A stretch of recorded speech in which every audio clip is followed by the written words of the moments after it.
న్యాయం కోసం పోలీస్ స్టేషన్కు వెళ్లిన ఓ మహిళకు అక్కడ అవమానం ఎదురైందనే ఆరోపణలు ఇప్పుడు సంచలనంగా మారాయి. శ్రీ సత్యసాయి జిల్లా తలుపుల మండలానికి చెందిన మమత అనే మహిళ తన సమస్యపై ఫిర్యాదు చేసేందుకు పోలీస్ స్టేషన్ను ఆశ్రయించగా విధుల్లో ఉన్న ఎస్ఐ ఆమెతో అనుచితంగా ప్రవర్తించి దుర్భాషలాడినట్లు ఆరోపణలు వినిపిస్తున్నాయి. ఈ ఘటనతో తీవ్ర మనోవేదనకు గురైన మమత ఆత్మహత్యాయత్నానికి పాల్పడినట్లు సమాచారం. బాధితురాలి కుటుంబ సభ్యులు పోలీసుల వైఖరిపై ఆగ్రహం వ్యక్తం చేస్తూ బాధ్యులపై కఠిన చర్యలు తీసుకోవాలని డిమాండ్ చేస్తున్నారు. ఘటనపై పూర్తిస్థాయి విచారణ జరిపి నిజానిజాలు వెలికి తీయాలని స్థానికులు కోరుతున్నారు. ప్రస్తుతం ఈ ఘటన జిల్లాలో తీవ్ర చర్చనీయాంశంగా మారింది.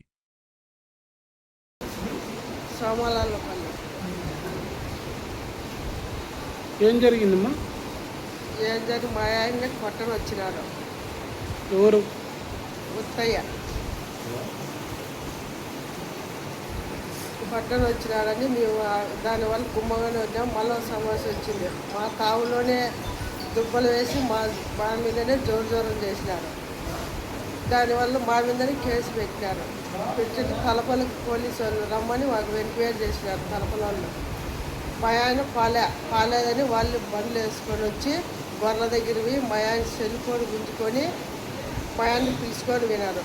మా ఆయన ఒకటే వాత అంటే నేను పోయింటి ఎస్ఐ సార్ ఏమి సార్ అట్లంటే లంచం తీసుకున్నాడు. వాళ్ళ దగ్గర తీసుకొని లంచం ఉండా బేవర్స్ ఉండా ఎట్లంటే అటు తిట్టినాడు ఎస్ఐ.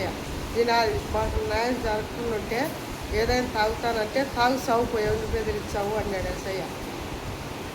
ఆ మాటకు వచ్చి పెద్ద మనుషులు ఇద్దరికి చెప్పాలి కదా అంటే ఎట్లంటే అటు నన్ను తిట్టినారు స్టేషన్ దగ్గర తాగి వచ్చి. దానికి కూడా ఎస్ఐ సార్ చెబితే నేను ఎస్ఐ సార్ కూడా నన్నే తిట్టాడు.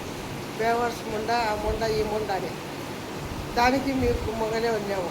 పెద్ద మనిషి కూడా ఏమి చెప్పలేదంటే పెద్ద మనిషి కూడా నన్నే తిట్టాడు. బేవర్స్ ముండా లంచం ముండా తిట్టింది. దానికి నేను ఎదురు మాట్లాడినా.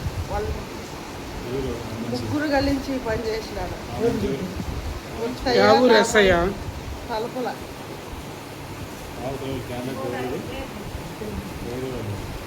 ఆరు ఉత్తయ్య, రామచంద్ర, కృష్ణయ్య వాళ్ళు ముగ్గురు పెద్ద మనుషులు. మా నుంచి అయితే ఎవరు రాలే. మమ్మల్ని జోరం చేసి పిలుచుకొని పోయినారు కానిస్టేబుల్ నుంచి. ఊరు సోమలాలపల్లి.